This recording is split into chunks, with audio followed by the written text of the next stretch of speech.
저는 싫어하는 게 참 많습니다. 뭐 좋아하는 것도 많습니다만 그 중에서도 특별히 싫어하는 게 뭐냐? 바로 숫자 거짓말, 통계 거짓말입니다. 광화문 박근혜 탄핵 집회에 170만 명이 모였다는 거짓말을 보고 제가 화가 나서 그걸 계산해서 반박하는 칼럼을 올리려고 1년 넘게 비활했었던 페이스북을 활성화했었을 정도입니다. 통계 거짓말은 거짓말 중에서도 악질이에요. 정보의 비대칭 그리고 군중의 어리석음을 이용하는 것이니까요. 그런데 그걸 정부가 나서서 했다.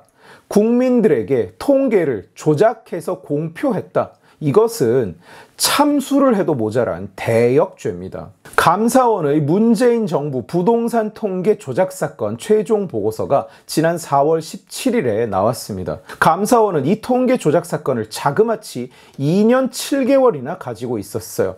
늦어도 너무 늦었고 대체 그 기간 동안 뭘 한 건지 모르겠는데 일단 뭐 그건 논외로 두죠.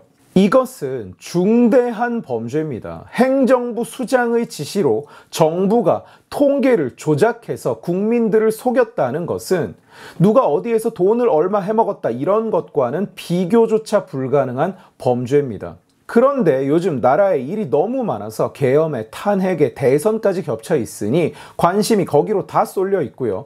또 결론이 나오는데 시간이 너무 오래 걸렸어요. 그 바람에 별로 관심을 못 받고 있습니다. 그래서 한번 대체 무슨 일이 일어난 것인지, 문재인은 대체 무슨 일을 저지른 것인지 총정리를 한번 해보려고 합니다. 이거야말로 우리가 정말로 잊으면 안 되는, 영원히 기억하고 영원히 단죄해야 하는 죄악입니다. 문재인이 취임한 것은 2017년 5월 10일입니다. 그리고 바로 6월부터 문재인은 한국부동산원에 주택가격 통계를 사전 보고하게 합니다. 원래 통계는 공표 전에 외부에 공개할 수 없습니다. 청와대라고 하더라도 발표를 보고 아는 게 정상입니다.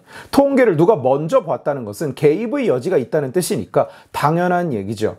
그런데 시장을 파악한다는 명분으로 집계 중인 통계를 먼저 청와대에 제출하게 한 겁니다. 부동산원에서는 먼저 누가 본다면 통계의 신뢰성이 떨어질 수밖에 없다고 최소 12차례 중단을 요구했었어요. 그러나 받아들여지지 않았습니다. 오히려 문재인은 총선을 앞두고는 서울 통계뿐 아니라 수도권 통계까지 확대해서 미리 제출하도록 지시했습니다. 문재인이 규제 일변도의 착오적이고 멍청한 부동산 정책을 펴면서 집값이 계속 오르니까 2018년에서 2019년 기간 동안 정부의 통계와 민간에서 느끼는 부동산 가격의 이격이 점점 더 벌어집니다. 참고로 이것은 문재인 임대차 3법 이전 얘기입니다. 임대차 3법은 2020년 7월부터 시행됐습니다.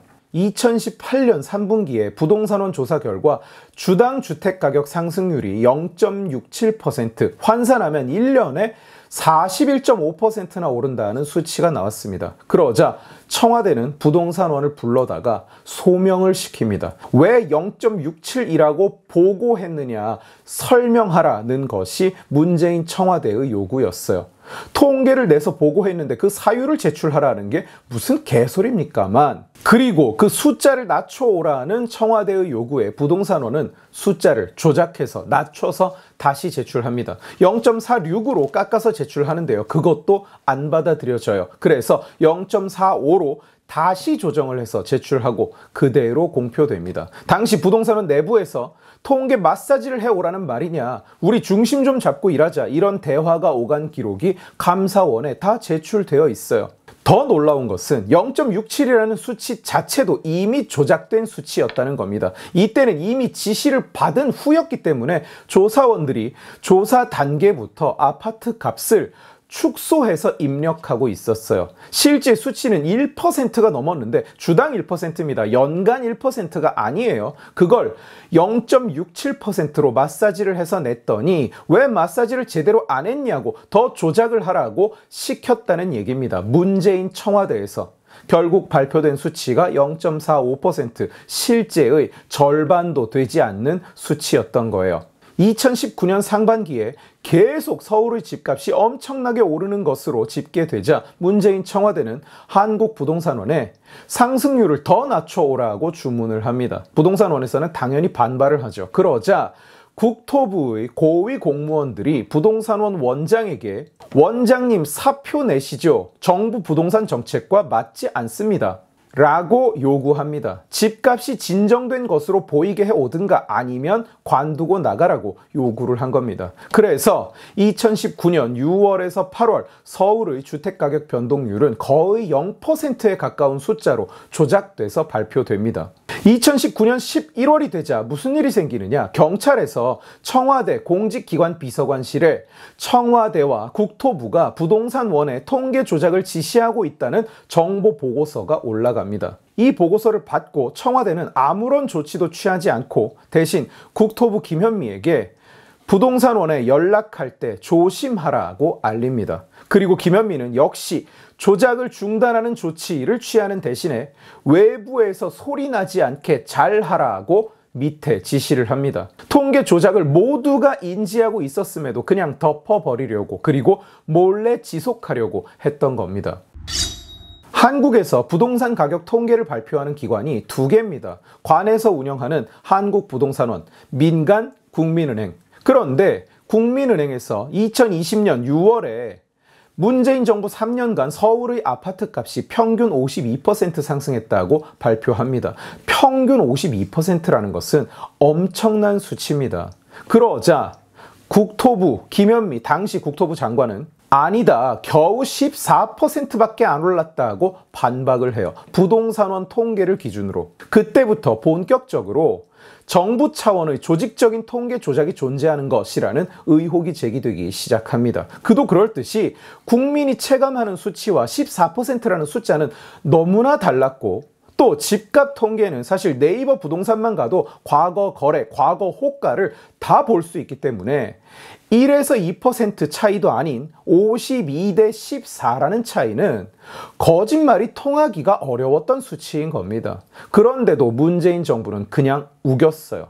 다시 말씀드리지만 이것은 문재인이 만든 부동산 재앙, 임대차 3법이 시작되기 전의 얘기입니다. 그리고 임대차 3법이 발효됩니다. 집값은 당연히 계속 엄청나게 치솟죠. 그러자 문재인 청와대는 어떻게 하느냐? 국토부를 꾸짖었다고 전해집니다. 꾸짖었다. 그러자 국토부는 부동산원에게 주간 상승률을 0.09% 이하로 맞춰라고 요구합니다. 부동산원은 그래서 이미 입력이 다 끝나 있는 표본의 가격을 149건이나 수정해서 상승률을 0.09%로 낮춰서 발표합니다. 그때 부동산원 직원들의 단톡방에는 국토부에서 낮추란다, 낮추자. 최근에는 아예 대놓고 조작을 하네. 이런 얘기가 오간 기록이 있고요. 역시 감사원에 제출되어 있습니다. 같은 기간 문재인 청와대의 비서관들은 다음 주는 마사지 좀 해야 되겠다 등의 이야기가 오가고 있었어요. 그냥 통계 조작이 대놓고 이루어지고 있었고 그게 당연한 듯이 받아들여지고 있었던 겁니다. 문제의식이 없었던 겁니다. 문재인 청와대는. 부동산원도 통계 조작에 협력했다면 협력한 책임이 있는 것은 사실입니다. 그러나 부동산원 내부에서는 조작 지시를 따를 수밖에 없었던 그 고뇌가 엿보이는 장면들이 굉장히 많아요. 청와대와 국토교통부에 집계한 통계를 직접 보고하던 부동산원 직원은 메일에 이 내용이 가짜라는 히든 메시지를 계속 넣어서 보내기도 했습니다. 사실은 히든 메시지도 아니에요. 예를 들면 메일의 표에는 테이블에는 주간 상승률이 0.02%라고 표시가 되어 있는데 메일 본문 내용에는 참고로 실제 변동률은 0.1% 후반대다 이렇게 쓰여 있었습니다. 실제 숫자는 제출된 통계의 여러 배가 넘는다. 이것은 거짓말이다. 이렇게 메일 본문에 쓰여 있는 거예요. 시장 영향을 고려해 재조사했다. 제출된 통계는 15개 구가 보합이지만 실거래를 봤을 때는 반 정도는 플러스였다. 부동산원 기준으로는 11.59%이나 실제로는 32%에 가깝다. 이런 메시지를 메일에 계속 담아서 보낸 겁니다. 심지어 이 직원은 다른 보직으로 이동하면서 자기가 보냈던 이 히든 메시지를 모아서 다시 보냅니다. 국토교통부와 청와대에. 그래서 감사원의 판단은 부동산원의 중급, 하급 직원들은 징계해서는 안 된다고 결론을 내렸어요. 압박을 받으면서도 어떻게든 진실을 알리려고 노력한 흔적이 남아 있었다는 겁니다. 그런데 저 히든 메시지에 문재인 청와대나 국토부는 어떻게 반응을 했느냐?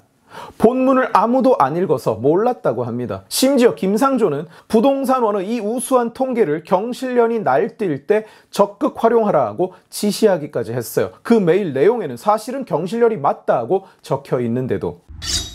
민간기관인 KB와 문재인 지시를 받았던 부동산원의 통계가 계속 차이가 나니까 사람들이 수상해했습니다. 야당과 언론에서도 계속 문제 제기가 이루어졌고요. 그러자 문재인 청와대는 어떻게 했을까요? 잘못을 뉘우치고 바로잡았을까요? 천만에요. 물론 안 그랬을 거라고 여러분도 생각하시죠. 문재인은 어떻게 반응했느냐? KB 통계를 없애버리거나 제재할 방안을 마련하라고 지시했습니다. 다른 통계를 그냥 없애버려서 아무도 모르게 하라, 국민이 모르게 하라고 한 겁니다. 국정감사에서 부동산원 통계에 대한 신뢰성 논란이 일어나자 문재인은 자기 특기인 대노를 해서는 부동산원과 KB 통계를 통합할 방안을 가져오라고 지시했습니다. 그 지시를 받고 국토부는 지들이 통계 조작을 하는 바람에 이 논란이 벌어진 건데도 불구하고 주택 통계 개선 방안이라는 문서를 만들어서 민간 통계를 개선하는 방안을 보고합니다. 민간 통계는 관리가 미흡하다. 법적 규제를 받아야 한다. 민간 통계에 인증 제도를 도입해서 과태료를 부과하자. 이런 계획이 담겨 있어요. 이 문서가 청와대에 올라가자 문재인은 재차 신뢰성에 문제가 있는 민간 통계와의 협조 방안을 가져오라고 지시합니다. 지들이 통계를 조작해 놓고는 정확하게 조사해서 발표한 민간 통계를 신뢰가 떨어진다고 무너뜨릴 방법을 가져오라고 지시한 겁니다. 그리고 그 지시를 받은 국토부는 다시 한번 대통령 지시사항 이행계획이라는 문서를 만듭니다. 거기에는 KB 통계가 폐지되도록 유도한다. 단 국토부가 나서면 정부 개입이라는 논란이 나므로 부동산원을 내세워서 KB를 폐지하게 하자. 이런 내용이 있어요. 그야말로 무슨 욕을 써야 될지 무슨 욕을 해야 될지 생각이 안 날 정도로 역겹고 추한 짓을 벌이고 있었던 겁니다. 문재인 청와대가. 문재인에게 안타깝고 국민에게는 다행히도 이 계획은 민간 통계를 정부가 법적으로 제재할 근거가 전혀 없다는 내부 지적 때문에 실행에 옮겨지지 못했습니다. 앞에서 말씀드린 이 문서들 물론 감사원이 다 확보해서 가지고 있습니다. 증거가 다 남아있는 거예요. 지들끼리 마사지 시키자, 너무 높다, KB 폐지시키자 하는 얘기가 문서로 증거로 다 남아있다고요. 그런데 이 사실이 공표되자 문재인과 민주당 측의 반응은 뭐냐? 정치 탄압이다. 전 정권에 대한 보복이다. 라고 합니다. 이미 현 정권도 무너졌는데 전 정권 탄압 같은 헛소리를 하고 앉은 겁니다. 증거가 다 남아 있는데도요. 법은 최소한의 도덕이라고 하죠. 도덕의 하한선을 지키는 것이 법이라는 얘기입니다. 같은 맥락에서 통계는 국가의 최소한의 정의입니다. 정치가 거짓말을 하고 법이 거짓말을 해도 단 하나 속일 수 없는 것이 바로 통계입니다. 단 하나 절대로 속여서는 안 되는 것이 바로 통계입니다. 그것이 정의의 마지막 방어선이기 때문입니다. 말로는 잘 됐다고 속이고 성장했다고 속이고 괜찮다고 속이고 잘했다고 속여도 통계는 그 마지막 방어선에서 거짓을 막아내는 역할을 해야만 합니다. 국제사회가 로그 네이션들의 통계를 이야기할 때 항상 주석이 붙습니다. 이 통계는 그쪽의 일방적인 주장이므로 주의해서 받아들여라. 신뢰할 수 없는 소스이므로 그대로 받아들이지 말라. 통계라는 것은 그만큼 그 나라의 본질을, 그 나라의 신뢰도를 평가하고 판단하는 요소이자 필요 충분 조건인 겁니다. 그것을 대통령과 정부가 나서서 직접 조작하고 국민을 속인 겁니다. 이것은 정말로 악독한 범죄입니다. 절대로 그냥 넘어가서는 안 됩니다. 그러나 안타깝게도 너무 늦게 결론이 나왔고요. 그 사이에 정치 지형은 너무 바뀌어버렸죠. 이제 과연 문재인을 건드릴 수 있는 힘이 이 나라에 남아있을지 의문입니다. 참으로 비극입니다. 정상 국가에서는 통계가 대통령을 만듭니다. 그러나 비정상 국가인 한국에서는 대통령이 통계를 만드는 겁니다. 오늘 지식의 칼은 여기까지입니다. 재미있게 보셨으면 지식의 칼 채널을 구독해 주시고 이 영상을 주변에 공유해 주세요. 여러분들이 공유해 주시면 설득은 제가 하겠습니다. 고맙습니다.